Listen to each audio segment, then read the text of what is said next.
ഇന്ന്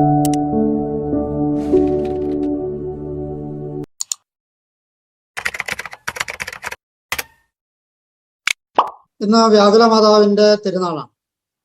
യേശുവിന്റെ അമ്മയായ മറിയത്തെ അവളുടെ ജീവിതത്തിലെ വേദനകളുമായി ബന്ധപ്പെടുത്തി വണങ്ങുമ്പോൾ ഉപയോഗിക്കുന്ന ഒരു പൊതു പേരാണ് വ്യാകുല മാതാവ്. അത് പല ഘട്ടങ്ങളിലൂടെ കടന്നാണ് ഈ കാലഘട്ടത്തില് ഈ 20-ാം നൂറ്റാണ്ടിലാണ് വ്യാകുല മാതാവ് എന്നൊരു പേര് വന്നത്. വ്യാകുലങ്ങളുടെ അമ്മ, സപ്തസന്താപങ്ങളുടെ മാതാവ് എന്നിങ്ങനെയുള്ള പേരുകളും ഈ മാതാവിന് വിശേഷണമായിട്ട് കൊടുക്കാറുണ്ട്. സന്താപങ്ങളുടെ അമ്മ എന്ന് പറയുന്നത്, അല്ലെങ്കിൽ വ്യാകുല മാതാവ് എന്ന് പറയുന്നത്, നമ്മുടെ കത്തോലിക്ക സഭയിലെ മരിയൻ കലകളുടെ ഏറ്റവും പ്രധാനപ്പെട്ട ഒരു കാര്യമാണ് ഈ വ്യാകുലയായ മാതാവിന്റെ ചിത്രം.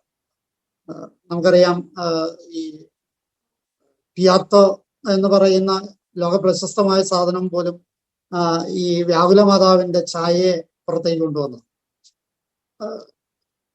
ഇത് ഈ വ്യാകുല മാതാവിനോടുള്ള വണക്കം ആഗോള സഭയിൽ വളരെയേറെ പ്രചാരം കിട്ടിയ ഒന്നാണ് എന്നുള്ളതാണ്. ഇതിന്റെ ചരിത്രപരമായ കാര്യങ്ങളിലേക്ക് നമുക്ക് നോക്കാം. ഈ തിരുനാളിന്റെ അടിത്തറ ഏതാണെന്ന് ചോദിച്ചാൽ 100% അത് ബൈബിളിൽ അധിഷ്ഠിതമാണ്, സഭയുടെ പ്രബോധനങ്ങളിൽ അധിഷ്ഠിതവും. അപ്പോൾ സത്യത്തില് അങ്ങനെ പല രീതികളിലൂടെ ഉരുത്തിരിഞ്ഞു വന്നതാണ് എന്ന് വേണം പൊതുവായിട്ട് പറയാനുള്ളത്. പക്ഷെ ഇതിന്റെ പ്രത്യേകമായ കാര്യം 13-ാം നൂറ്റാണ്ടിലാണ് ആരംഭിക്കുക. ഇറ്റലിയില് 7 മാന്യന്മാർക്ക്, നോബിൾ ആയിട്ടുള്ള മനുഷ്യർക്ക് 1233 മാതാവ് പ്രത്യക്ഷപ്പെട്ടിട്ടാണ് താൻ ദുഃഖിക്കുന്ന മാതാവാണ്, വേദനിച്ച മാതാവാണ് എന്ന് വെളിപ്പെടുത്തി കൊടുത്തു. അവര് ഫ്ലോറൻസുകാരായിരുന്നു, ഇറ്റലിയിൽ വന്ന് താമസിക്കുന്നവരായിരുന്നു. അവര് 7 പേരാണ് ഉണ്ടായിരുന്നത്. ബോൺഫിലിയൂസ്, ബൊനായി മുക്ത, അമിദേവൂസ്, ഹ്യൂഗ്, മനേത്തൂസ്, സോന്തരോനോസ്, അലക്സിയൂസ് എന്നിങ്ങനെ 7 പേരാണ്. പിന്നീട് അവര് വിശുദ്ധമായ ജീവിതം നയിച്ചു എന്ന് സാക്ഷ്യപ്പെടുത്തി വർഷങ്ങൾക്ക് ശേഷം, അവർ മരിച്ച വർഷങ്ങൾക്ക് ശേഷം 1888 അവരെ വിശുദ്ധരായിട്ട് 7 പേരെയും വിശുദ്ധരായിട്ട് സഭ പ്രഖ്യാപിക്കുകയും ചെയ്തിട്ടുണ്ട്.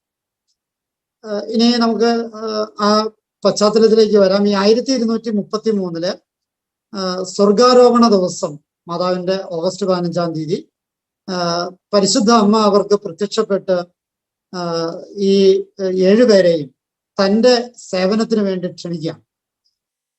അതുവഴി ഇവരെ ലൗകിക ആർഭാടങ്ങൾ ഉപേക്ഷിക്കാൻ പ്രത്യേകമായ നിർദ്ദേശം അവർക്ക് കൊടുത്തു. അങ്ങനെ അവർ 7 പേര് ഒരു കൂട്ടായ്മ ഉണ്ടാക്കി. പിന്നെ അവരുടെ കൂട്ടത്തില് വേറെയും ചിലർ ചേർന്നു. മേരിദാസന്മാര് എന്നാണ് അവർക്ക് പേരിട്ടത്. മാർട്ടിൻ 5-ാമൻ മാർപ്പാപ്പ അവർക്ക് 5-ാം യാചക സഭ എന്ന് പേര് കൊടുത്തു. ഫ്ലോറൻസിനടുത്ത് ലാക്മാർസിലായിരുന്നു ആദ്യത്തെ ആശ്രമം ഉണ്ടാക്കിയത്. പിന്നീട് 2ാമത്തെ ആശ്രമം ഉണ്ടാക്കി. ഈ 2ാമത്തെ ആശ്രമം ഉണ്ടാക്കിയ സ്ഥലത്ത് വെച്ച് മാതാവ് തന്നെ അവർക്ക് സഭാവസ്ത്രം കൊടുത്തു എന്നാണ് പരമ്പരാഗതമായി വിശ്വസിച്ചു വരുന്നത്. വിശുദ്ധ അഗസ്തീനോസിന്റെ നിയമങ്ങള് അനുസരിക്കാനാണ് അമ്മ അവർക്ക് നിർദ്ദേശം നൽകിയത്. അങ്ങനെ 1233 അവർ ആരംഭിച്ച പ്രസ്ഥാനം 1249 ആ സഭയ്ക്ക് പ്രാഥമികമായ അംഗീകാരം കത്തോലിക്ക സഭ കൊടുക്കുകയായിരുന്നു. എന്നാൽ 1272 അധികം കഴിഞ്ഞേക്ക് മുമ്പ് തന്നെ, ഏതാനും വർഷങ്ങൾക്ക് ശേഷം, അവരുടെ പേരിൽ ചില ആരോപണങ്ങളൊക്കെ വന്നതിന്റെ പശ്ചാത്തലത്തിൽ ആ സഭയ്ക്ക് വിലക്ക് ഏർപ്പെടുത്തി.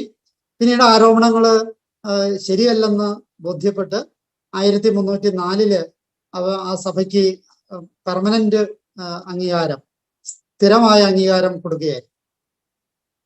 മേരി ദാസന്മാരെന്ന് വിശേഷിപ്പിക്കപ്പെട്ട അവര് ആഘോഷമായി ആയിട്ടാണ് വ്രതങ്ങൾ എടുത്തിരുന്നത്. മാതാവിന്റെ 7 വ്യാകുലങ്ങളോട് പ്രത്യേകമായ ഭക്തി അവര് പുലർത്തിയിരുന്നു. 7 വ്യാകുലങ്ങൾ തന്നെ ആയിരുന്നോ അന്ന് എന്നറിയില്ല. ഏതായാലും മാതാവിന്റെ വ്യാകുലങ്ങളോട് എന്ന് പറയുന്നതായിരിക്കും കൃത്യമായ ഭാഷ. 7 അവരന്ന് വിവക്ഷിച്ചോ എന്നറിയില്ല. ഏതായാലും മാതാവിന്റെ വ്യാകുലങ്ങളോട് ഒരു പ്രത്യേക ഭക്തി അവർ പുലർത്തിയിരുന്നു. അവരാണ് മാതാവിന്റെ വ്യാകുലങ്ങളുടെ തിരുനാള് ആചരിക്കാനായിട്ട് തുടങ്ങി. വ്യാകുല മാതാവിന്റെ തിരുനാളല്ല, മാതാവിന്റെ വ്യാകുലങ്ങളുടെ തിരുനാൾ. അത് പിന്നീട് അവരുടെ ആചാരം പ്രചാരത്തിലേക്ക് വന്നു. 14 15 നൂറ്റാണ്ടില് ലത്തീൻ സഭയില് അനൗദ്യോഗികമായി അത് പല പള്ളികളിലും സഭാ സ്ഥാപനങ്ങളിലും ഒക്കെ അത് ആഘോഷിക്കപ്പെട്ടിരുന്നു. 1482 കാരുണ്യ മാതാവ് എന്ന പേരില് ഈ തിരുനാള് കുർബാനക്രമ പുസ്തകത്തില് ലത്തീൻ സഭയിലെ കുർബാനക്രമത്തില് അത് ചേർക്കപ്പെട്ടു. ഓശാന ഞായറിന്റെ തലേ വെള്ളിയാഴ്ചയായി ആ ദിവസം ആയിട്ടാണ് 1727 ബെനഡിക്റ്റ് 13 മാർപ്പാപ്പ റോമൻ കലണ്ടറിൽ അത് നിജപ്പെടുത്തിയത്. പിന്നീട് 17-ാം നൂറ്റാണ്ടിലേക്ക് വന്നപ്പോൾ ഈ 7 വ്യാകുലങ്ങൾ എന്നത് ക്ലിപ്തമാക്കി തിരുനാൾ ആചരിക്കപ്പെട്ടു. നാട് കടത്തപ്പെട്ട് ദുരിതത്തിലായിരുന്നപ്പോൾ മാതാവിനോടുള്ള മധ്യസ്ഥ പ്രാർത്ഥനയാല് അവസാനം മോചിതനായ പിയൂസ് 7 മാർപ്പാപ്പ 1817 7 വ്യാകുലങ്ങളുടെ തിരുനാള് സഭയുടെ ആഗോള സഭയുടെ തിരുനാളായിട്ട് പ്രഖ്യാപിച്ചു. പിന്നീട് ഈ 20-ാം നൂറ്റാണ്ടില് 1913 പിയൂസ് 10 മാർപ്പാപ്പയാണ് ഈ തിരുനാള് സെപ്റ്റംബർ 15 നടത്താനായിട്ട് തീരുമാനമെടുത്തത്. ക്രിസ്തുവിന്റെ പീഡാനുഭവ വേളയിലും മരണസമയത്തും മാതാവ് അനുഭവിച്ച അതികഠിനമായ വ്യതയെ കേന്ദ്രീകരിച്ചുകൊണ്ടാണ് ഈ വ്യാകുല മാതാവ് എന്ന പേര് ഈ 1913 10 പിയൂസ് മാർപ്പാപ്പയാണ് അങ്ങനെ ഒരു പേര് ഉണ്ടാക്കിയത്. അതുവരെ മാതാവിന്റെ വ്യാകുലങ്ങളുടെ തിരുനാളായിരുന്നു. പിന്നീടാണ് വ്യാകുല മാതാവ് ഒരു ടൈറ്റില് ആ തിരുനാളിന് ഉണ്ടായത്. അത് പ്രത്യേകം ശ്രദ്ധിക്കേണ്ടത്, ഈ സെപ്റ്റംബർ 15 തീരുമാനിക്കാൻ 2 കാരണങ്ങളുണ്ടായി. ഒന്നാമത്തെ കാരണം സെപ്റ്റംബർ 14, അതായത് തലേ ദിവസം കുരിശിന്റെ പുകഴ്ചയുടെ തിരുനാളാണ്. യേശുവിന്റെ കുരിശിനെ ധ്യാനിക്കുന്നതിനോട് ബന്ധപ്പെട്ട് തന്നെ മറിയത്തിന്റെ സഹനങ്ങളെയും ധ്യാനിക്കണം എന്നുള്ളൊരു ചിന്തയാണ് അതിൻ്റെ അകത്ത് ഒരു പ്രധാനപ്പെട്ട കാര്യം. രണ്ടാമത്തെ പ്രധാനപ്പെട്ട കാര്യം എന്ന് പറയുന്നത് മാതാവിന്റെ ജനന ദിവസമായ ആണ് സെപ്റ്റംബർ 8. സെപ്റ്റംബർ 8 കഴിഞ്ഞിട്ട് ഒരാഴ്ച കഴിഞ്ഞിട്ട് എന്ന് വെച്ചാൽ മാതാവിനെ സമർപ്പണ ദിവസം അല്ലെങ്കിൽ ആ രീതിയിൽ ഒക്കെ കാണാവുന്ന ഒരു ദിവസം, 7-ാം ദിവസം, അതിൻ്റെ ഒരാഴ്ച കഴിഞ്ഞിട്ട് മാതാവിന്റെ ജനനത്തിന്റെ 7-ാം ദിവസം 7 ദിവസം കഴിഞ്ഞിട്ടാണ് സെപ്റ്റംബർ 15 വരിക. അപ്പോൾ മാതാവിന്റെ ജനനത്തോട് ബന്ധപ്പെട്ട് ജനനത്തിന്റെ ആഘോഷത്തിനപ്പുറത്തേക്ക് മാതാവിന്റെ വ്യാകുലങ്ങളുടെ ആഘോഷം കൂടി ഉണ്ടാകണം എന്ന ചിന്ത കൂടി വന്നതുകൊണ്ടാണ് ഈ ഒരു ഡേറ്റ് തീരുമാനിക്കപ്പെട്ടത്. ഇതുമായിട്ട് ബന്ധപ്പെട്ട പ്രധാന ഭക്താനുഷ്ഠാനം എന്ന് പറയുന്നത് മാതാവിന്റെ 7 സന്താപങ്ങളെ അനുസ്മരിക്കുന്ന പ്രാർത്ഥനകളാണ്. അതിൻ്റെ അകത്ത് ഏറ്റവും പ്രധാനപ്പെട്ടത് വ്യാകുല കൊന്ത എന്നറിയപ്പെടുന്ന കൊന്തയാണ്.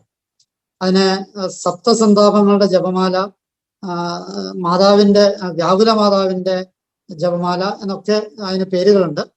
ഇതിന് നേരെ വിപരീതമായി മാതാവിന്റെ 7 സന്തോഷങ്ങളുടെ വണക്കങ്ങളും സഭയിൽ നിലനിൽക്കുന്നുണ്ട്. ഇനി ഏതാണ് ഈ 7 സന്താപങ്ങളുടെ പട്ടിക എന്ന് ചോദിച്ചാല്, പ്രത്യേകിച്ച് നമ്മൾ വചന ശുശ്രൂഷയിലായിരിക്കുന്നവരായതുകൊണ്ട് വചനത്തിന്റെ പശ്ചാത്തലത്തിൽ അതിനെ വിലയിരുത്തണം. ഒന്നാമത്തേത്, ഉണ്ണിയേശുവിന്റെ ദേവാലയ സമർപ്പണത്തിനെത്തിയ മറിയത്തോട് അവളുടെ ഹൃദയത്തിലൂടെ ഒരു വാൾ പിളർക്കുമെന്ന് ഭക്തനായ ശിമയോൻ പ്രവചിക്കുന്നതാണ്. അത് ലൂക്കയുടെ സുവിശേഷം 2-ാമത്തെ അധ്യായം 25 തുടങ്ങി 35 വരെയുള്ള വാക്യങ്ങളാണ് നമ്മളത് വായിക്കുക. രണ്ടാമത്തേത്, ഹെറോദേസ് രാജാവിൽ നിന്ന് ഉണ്ണിയേശുവിനെ രക്ഷിക്കാൻ വേണ്ടി രായ്ക്ക് രാമായണം ഈജിപ്തിലേക്ക് പലായനം ചെയ്യുന്ന കാര്യമാണ്. പ്രസവിച്ച ഉടനെ തന്നെ തൻ്റെ കുഞ്ഞിനെയും എടുത്തുകൊണ്ട് രക്ഷപ്പെടേണ്ട ഗതികേട് ആണ് നമ്മൾ ധ്യാനിക്കുക. അത് മത്തായിയുടെ സുവിശേഷം 2-ാമത്തെ അധ്യായം 13-15 വാക്യങ്ങളിലാണ്. മൂന്നാമത്തെ വ്യാകുലം എന്ന് പറയുന്നത് 12-ാം വയസ്സില് ദേവാലയ സന്ദർശനത്തിന് ഇടയില് ബാലനായ യേശു നഷ്ടപ്പെടുന്നതാണ്. മാതാവിന്റെ ഏറ്റവും വലിയ വ്യാകുലങ്ങളിലൊന്നാണ്. അത് ലൂക്കയുടെ സുവിശേഷം രണ്ടാമത്തെ അധ്യായം 41 തുടങ്ങി 50 വരെയുള്ള വാക്യങ്ങളിലാണ് നമ്മളത് കാണുക. നാലാമത്തെ വ്യാകുലം എന്ന് പറയുന്നത് നമ്മള് കുരിശിന്റെ വഴിയിൽ കണ്ടുമുട്ടുന്ന കാര്യമാണ്. ഗാഗുൽത്താ മലയിലേക്ക് കുരിശേന്തി നടക്കുന്ന യേശുവിനെ മറിയം കണ്ടുമുട്ടുന്നതാണ്. അതിന്റെ വ്യംഗ്യ ഭാഷ്യമുള്ളത് ലൂക്കയുടെ സുവിശേഷം 23-ാമത്തെ അധ്യായം 27 തുടങ്ങി 31 വരെയുള്ള വാക്യങ്ങളിലാണ്. അഞ്ചാമത്തെ വ്യാകുലം എന്ന് പറയുന്നത് യേശുവിന്റെ കുരിശാരോഹണവും മരണവുമാണ്. അത് യോഹന്നാന്റെ സുവിശേഷം 19-ാമത്തെ അധ്യായം 25 തുടങ്ങി 30 വരെയുള്ള വാക്യങ്ങളാണ്. ആറാമത്തെ വ്യാകുലം എന്ന് പറയുന്നത് കുരിശിൽ നിന്നിറക്കിയ യേശുവിന്റെ മൃതശരീരം മറിയത്തിന്റെ മടിയിൽ കിടത്തുന്നതാണ്. സങ്കീർത്തനം 130, ലൂക്കയുടെ സുവിശേഷം 23-ാമത്തെ അധ്യായം 30 തുടങ്ങി 54 വരെ, യോഹന്നാന്റെ സുവിശേഷം 19-ാമത്തെ അധ്യായം 31 തുടങ്ങി 37 വരെയുള്ള വാക്യങ്ങൾ. അവസാനത്തേതും ഏഴാമത്തേതുമായ മാതാവിന്റെ വ്യാകുലം യേശുവിന്റെ കച്ചയിൽ പൊതിഞ്ഞ് സംസ്കരിക്കുന്നതാണ്.